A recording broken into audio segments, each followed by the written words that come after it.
Welcome to Photoactive, a podcast about photography and technology. I'm Kirk McElhearn. And I'm Jeff Carlson. You can find show notes, including any photos we discuss in this episode, at photoactive.co. That's photoactive.co. Good morning, Jeff. How are you doing today? I'm doing all right. Going to record a podcast, so let's talk some photography stuff.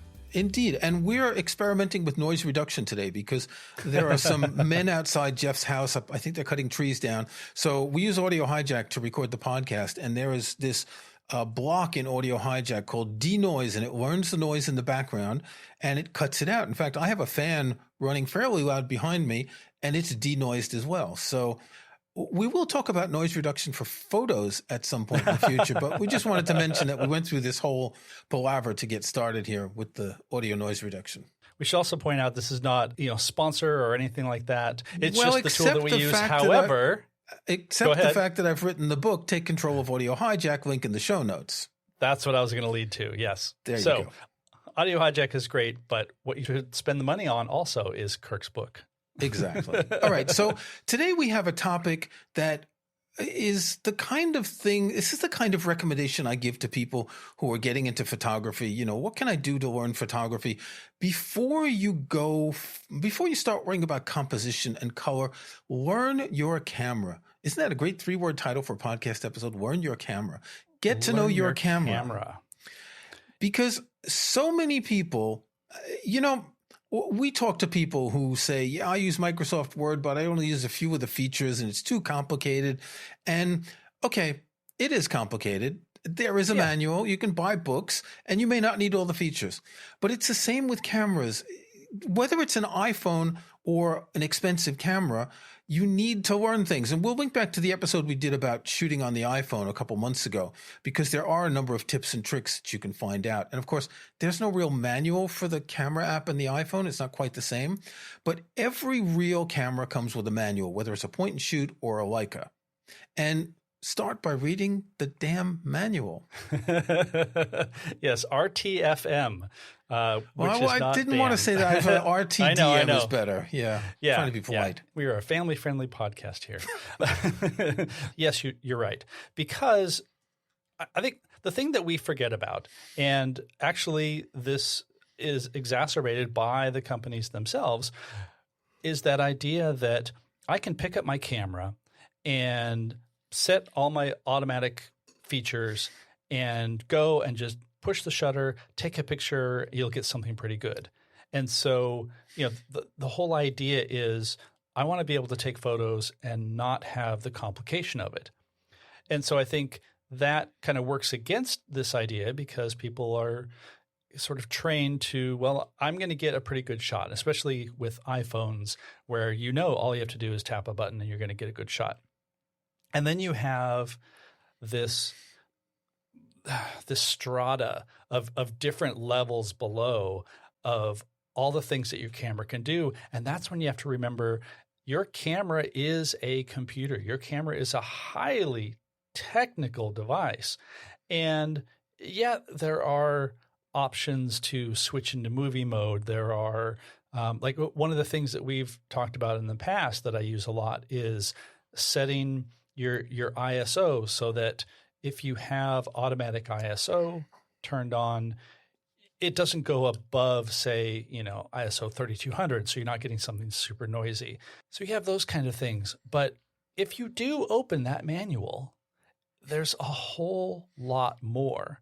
And part of what I want to discuss here is, is it too much? There are lots of things in my camera that I've never even touched, that I know are there, that I haven't really found circumstances where that would be beneficial.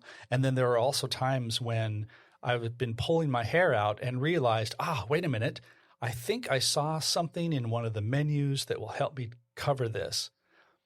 And that's when it is completely worth whatever time you put into reading your manual, because that one frustration that popped you out of the situation, popped you out of your head when you were taking a shot and you didn't get the thing because the autofocus didn't fire right, or your pictures are all coming out a different color cast. And you pull your hair out and you realize, oh, wait a minute, someone actually has all this written down. Yeah. I'm thinking back to, I think it was December 2019 when I went down to Bosum on the south coast of the UK to the Michael Kenna exhibit. And I asked Michael if I could take a portrait. And I had gotten my XT3 like a week before. I wasn't really familiar with it. And there's a dial on the left that switches from single to multiple to double exposure. And I go to take a picture and it's click, but it didn't finish. And it's like, I couldn't understand what it was. And here I am taking a picture of, a photographer, not knowing how my camera works. And I realized that it had been in my bag and the dial got jogged and it was in double exposure mode. So I had to turn that off. And then I was able to take pictures. So you can accidentally engage some of these features. And that's a real problem if you don't know what they do to try and figure out how to get them off. Now, I'm really happy with my Leica Q2 monochrome because there's 3 buttons on the back. There's what would you call it? A joystick on the back right. Yeah. There's a shutter button. There's the shutter speed button on the top. And then on the right, there's a dial that's adjustable that I use for exposure companies. That's it. There's no other buttons. We'll link to my article on Popular Photography about the XE4. Basically, it was an article, do we have too many buttons and dials? And the XE4 compared to like the XT3 is more minimalist and you have fewer dials. And it's like your X100V has fewer dials than your XT3. And I find that much more enjoyable that, first of all, I can't accidentally turn something on, but also I don't have to think so much about all the possibilities that are there. Now, that doesn't mean the possibilities aren't accessible. They're just accessible through the menus. And the reason you need to read the menu is to know what's available through the menus, because while the buttons and dials may be labeled, if there aren't a lot of buttons and dials, then you don't know what your camera can do. Well, and also one thing that is enormously helpful is on a lot of cameras, and of course, I have my Fuji X-T3 as an example, speaking of multiple buttons and dials, but this happens in all sorts of cameras. You have like a function button or maybe a couple of different buttons, or you have the capability to remap features to those buttons. Now, that immediately sort of jumps you out of the, I can just take a picture with this anytime. And now suddenly I'm digging into customization. And that frankly can seem kind of scary, right? But for example, when I'm shooting, one of the things that I will tend to do, because like sometimes I shoot landscape, sometimes I photograph people, and there is an option in there to basically turn on the face detection and eye detection for autofocus. Super, super helpful. But by default, there's no quick and easy way to do that. So I would have to go in and, jump into the menus and set this, or maybe set up a little quick menu. Well, what I did instead, there on the X-T3, there is a little unmarked button on the front near the grip. And when I press that, I have it set to just turn on the face recognition or turn it off. And that has come in handy so many times, both, if I'm photographing somebody and then I go shoot something that's more of a landscape thing and I can't figure out why the autofocus is erratic, and I realized, it's looking for faces. It's trying to find something like that. That doesn't even seem like it's going very deep into reading the manual, going into your features, but it can make a huge difference so that when you're shooting, you aren't having to dig through all of this. So there's pros and cons to customizing these buttons, because if you forget what you've set to the buttons, then it's really confusing. You also need to back up. Yes. You also need to back up your settings in case your camera resets, and so you can reload them or make notes of what you've set to all the different buttons. So it is something that you have to do very deliberately. Of course, if you're out on a particular shoot and you're at a family party and you're going to want face detection, maybe at that moment you set a button to face detection that would ordinarily be used for something else. So this isn't permanent. You can change these things a lot. Now, one thing you mentioned, and this is the most important thing for me, is to get to know your camera. Once you've read the manual and you've checked off all the features you want to use, you get a custom menu. Now, on Fujifilm cameras, it's the Q menu or the quick menu. On my Leica Q2 monochrome, it's favorites. So I press the menu button on the back, then press it again. So my favorites are drive mode, so that's single, multiple, etc. Exposure bracketing, self-timer, focus modes, exposure metering, auto ISO. And that's not a lot, but these are the kinds of things that I would want to change occasionally. I don't really use face detection because I don't shoot people a lot. If I do shoot people, I'd turn it on specifically. But you can put into that menu, and I'm pretty sure that every camera manufacturer has a menu of this sort, right? A custom menu where you put your favorites. And you can do this to save you, camera menus. It's like press, right arrow, press, right arrow, press, right arrow, right arrow to get to something. And this can save you a lot of pressing, and it can save you a lot of fumbling around when you're trying to get a picture quickly. Well, I think that's the key thing right there, is because oftentimes when you want to access these menus, you may find yourself in a situation where you need to know what they do, or you need to know how to customize them because you have a specific need. I need to activate my camera's built-in neutral density filter. Some cameras have that. And where is that? Well, is it under the camera settings? Is it under the focus, or all those different possibilities? And also, I think looking at the quick menu on my X-T3, I have a whole bunch of things there that I never ever use. But you also have to, you put a bunch of things there because you think you're going to use them, then you don't use them, and then you forget why you put them there. There are a lot of just default things that were there. Like I have options to adjust the sharpening of the finished shot, right? Yeah. I never use that because I handle sharpening elsewhere, but that was there as one of the defaults. And so if I hadn't read the manual, this would just be gobbledygook, and it would sort of add to the confusion of shooting because you have all this noise. Yes. What I should do is actually see if I can just remove some of these. Well, that's what I was going to say. Go through that menu. I think in the Leica, the favorites menu is blank when you start, but the Q menu has a whole bunch, I think 12 different things, and you can remove the ones you don't use to get rid of, as you say, the noise. What I think is funny is that here I am talking about knowing what your camera can do and asking, you don't. Gosh, I wonder if I can remove those. I wonder if maybe where would I find that information, right?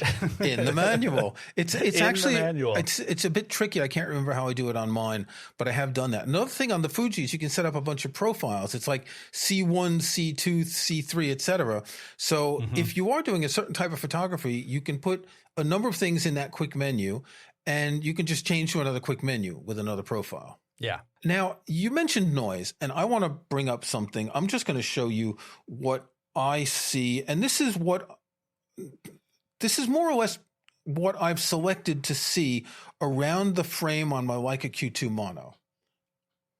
Now you can see there's a bunch of information. There's the shutter speed, there's the f-stop, there's the battery level, etc. And by default, there's a lot of information there. Now this is on the back screen. When I'm looking through the viewfinder, I see much less. By default, they put tons of information on the screen in the viewfinder, and all cameras let you adjust that and turn off what you don't want. And that's the kind of noise I find really disturbing, that it's just, you don't always need to know it. Okay, you might want to have your histogram visible when you're shooting, depending on what you're shooting. Do you really need to see your shutter speed? Maybe if you're in low light and you want to check, but you don't need this stuff all the time. If you go into the manual and find out how to remove this stuff from the viewfinder, or if you just go into the menus and look for, generally it's viewfinder or LCD screen in viewfinder, that goes a great length to, I mean, noise. You said it right there. There's so much noise in these things that we want to get rid of it so we can do what we want to do, right? Yeah, I think so. Because there's already enough in photography that can be confusing and distracting, and, nothing that we're talking about here actually has anything to do with what you're seeing in the viewfinder. And I don't know.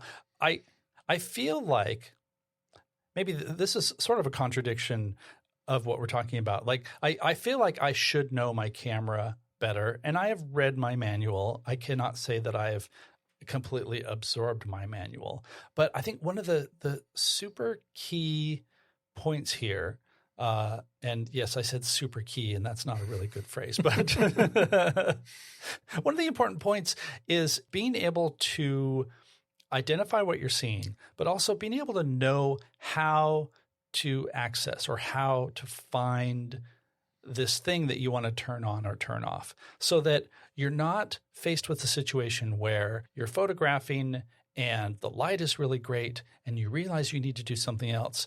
And suddenly your mind becomes like one of those fuzzy TV screens, and you're set with, okay, how am I going to find where this was? All right, well, I'm going to start at the first menu and start ticking through.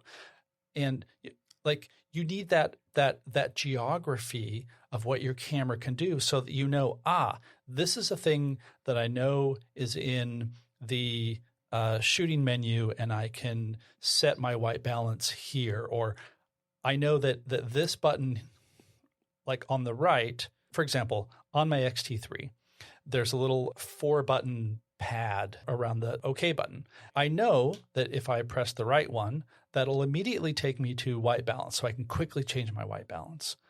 And so, but how did you learn that? Oh, by accident, of course. Oh, okay. But see, if you read the manual, you'll find that on the Fujifilm cameras, all 4 of those arrow buttons bring up different things. One of them is for drive mode, white balance, and then there's 2 other things. So if you read accidentally you'll find some of them, but you won't remember them. If you read the manual, then it's like, yes, I can do this. And even if you don't necessarily remember which one of the 4 buttons it is, you'll try them until you find it, right? Yeah. Yeah. Well, and also this is another thing with modern cameras. Buttons do several different things because, in some contexts, those buttons are purely for navigation.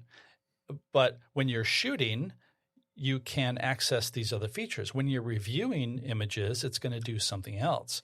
And so again, you have to build this mental model of what your camera can do.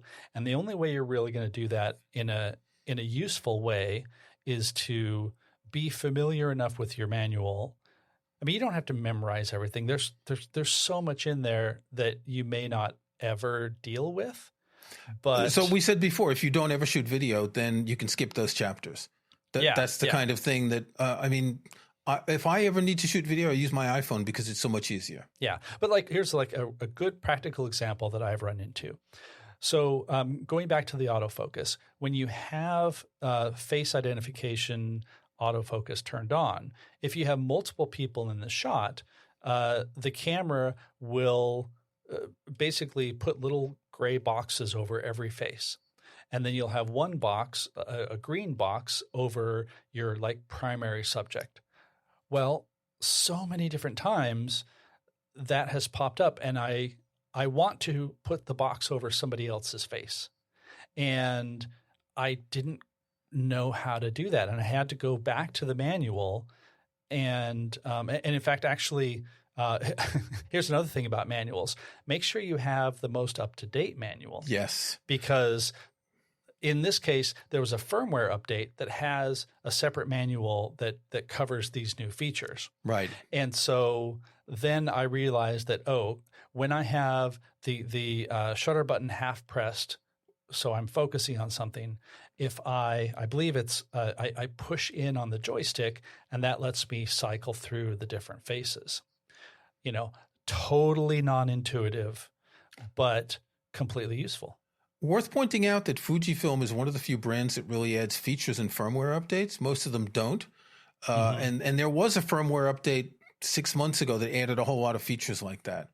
Yeah. So some of the manufacturers are actually getting better about this. I know Nikon is now starting doing this more. And I think, a lot of it is because they do firmware updates to bring their cameras up to where they were supposed to be. But also, I think Fuji was pioneering in this of, people will be more loyal to your brand when they know that you're giving them better autofocus, for example, on a camera that my X-T3 came out 4 years ago, and it's still a great camera. Now, is that preventing me from buying a newer camera? Yeah, maybe.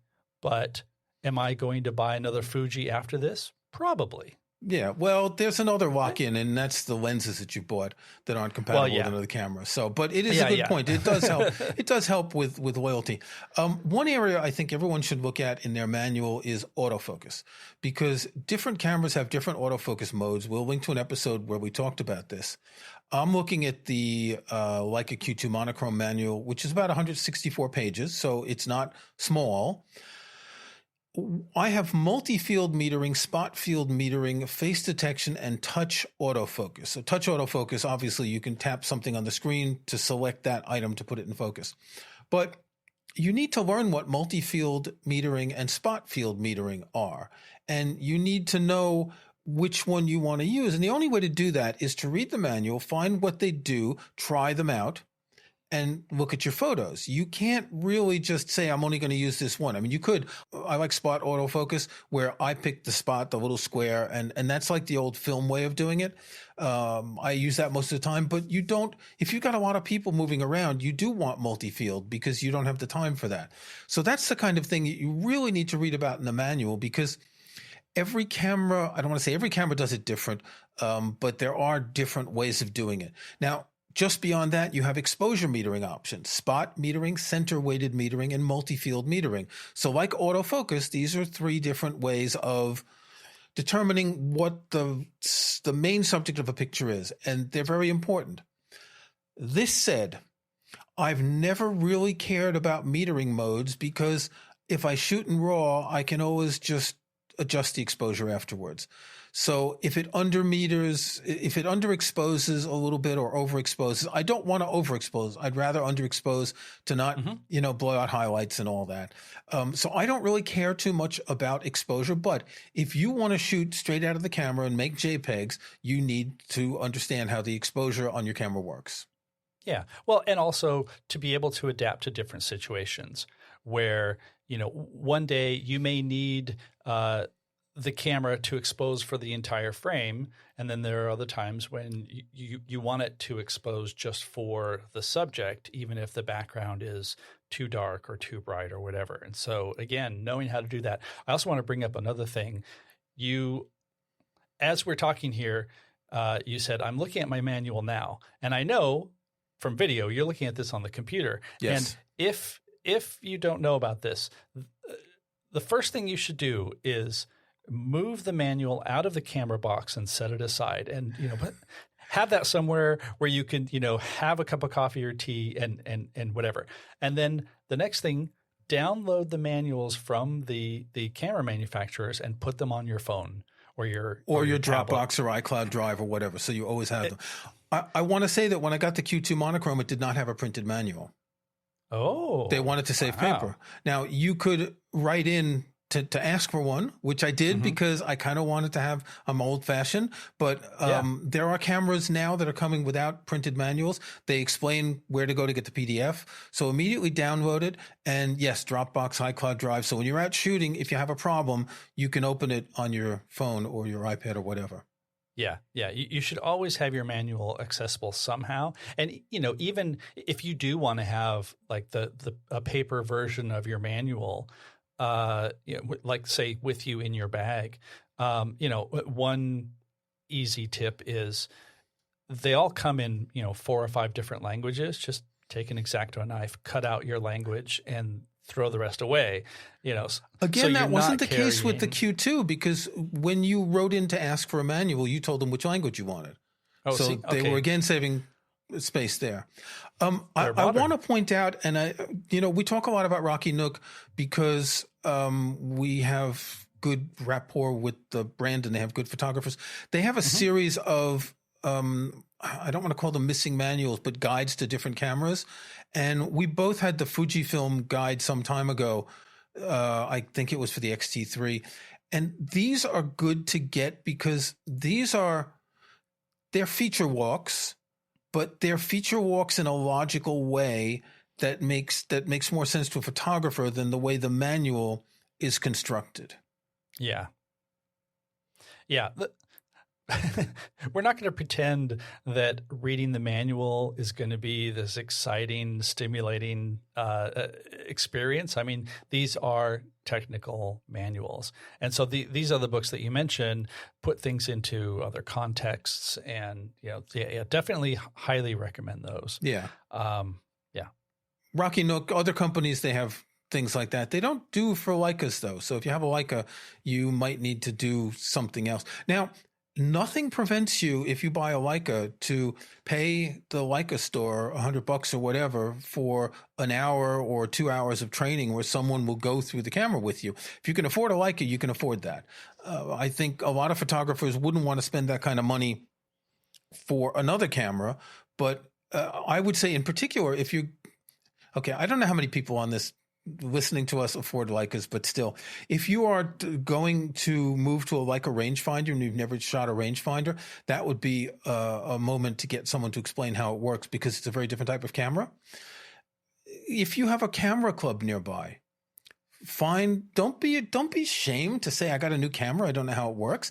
You'll find a whole bunch of people to tell you, how it's going to work, and it'll help you a lot. So I think the takeaway is to assume that in some ways there's a lot of stuff hidden in the manual. There's a lot of stuff hidden in the menus, 8 levels of menus in these cameras, but there's a lot of stuff hidden in the manual. If you've been using cameras for a long time, you're probably familiar with the different autofocus, with the different exposure metering options, et cetera. But it's important to know what your camera does that others don't, because there are differences beyond just the quality of the sensor and the lenses from camera to camera. And again, video, I think, is totally different, because I don't even understand video on a camera. Like, what is this F-Log 10-bit something or other? I don't even want to bother with that. But I know exactly where you can find out what it is. Well, for that, there are a couple of videos I'd look at on YouTube. The answer was your manual. Well, see, I don't even know, actually, because now you're talking about concepts. The manual is going to explain how to do something, but it's not going to necessarily explain the concept. And that's a different kind of story. But start with the manual, read the whole manual, try out everything. Go out and try like all the drive modes. One thing that's really weird on the Q2 monochrome is I can do exposure bracketing. Instead of having like 3 shots sequential, the exposure changes each time I press the shutter. Mm-hmm. So I take one shot, it's whatever. The next shot is -1 stop, and the next one is +1 stop. Where I was used to on the Fuji, getting all 3 at the same time. So here I was, and why is this getting darker and lighter? And then I finally figured out I'd set exposure bracketing and it worked differently. So that's just the kind of thing that from camera to camera is very different. Read your manual, be good. What about snapshots? Do you have a snapshot? I do have a snapshot. If you follow us on Facebook in the PhotoActive Facebook group, I mentioned this when I linked to our last episode. The snapshot that I did in the last episode was a travel adapter that allowed me to, of course, use power when I was traveling in Europe. And I swear, I think a couple of days after we recorded that, I saw something that looks a little bit better. So my snapshot today it's a company called One Adapter, ADAPTR, because we don't believe in vowels anymore. Well, because they couldn't get the .com. That's true. It's called the One World 65 International Adapter with 65-watt PD charger. And you're like, oh, great, Jeff, another adapter. What's nice about this is it has the same idea as the one that I mentioned, where you have basically a small little brick, and it has little sliders that will push out the plugs that you need depending on which country you're in. What's nice about this is it's smaller. It uses gallium nitride technology, which is showing up in a whole lot of different chargers and plugs and adapters and things, which allows you to have a smaller device. This also has more USB ports. So it has 2 USB-A ports and 3 USB-C ports. It's more expensive, certainly more expensive than the one that I got. It's like about $60, $62. But if I were going to be traveling a lot more often, I would want to use something like this where I could just take this and I wouldn't have to take any other power bricks or chargers or anything. Like this would be the one thing that I could take and reduce my load, because some people tell me that I take too much gear when I travel. Aren't those gallium nitrate chargers quite heavy though? Oh, I don't know. I saw an article about them recently because I wasn't familiar with this, that they have multiple ports, and so you can use one with varying wattage for a lot of devices. But I think there was something that they were very heavy compared to normal chargers. So that's worth considering when you're taking all that gear on vacation. But of course, if it replaces 3 other chargers that together would weigh more, then that's a benefit. Yeah, exactly. All right. What do you have this week? I have a photo this week. It's a photo of Miles Davis shot in 1958 by Dennis Stock. Dennis Stock was an American photographer who was really into jazz, and he took a lot of photos of jazz musicians. He published a book back in the day, and Magnum Photos sells prints and posters, and they have this poster that I have seen this photo before, and I've always liked it, and I decided to pick up the poster, and it is now framed on the wall or behind my desk, and I can see it there. It's an extraordinary photo with the light shining behind Miles Davis, with him leaning down. His trumpet is like on a 45-degree angle. And on the right is a woman sitting, looking. And it's like this communication between the listener and the musician there that's spectacular.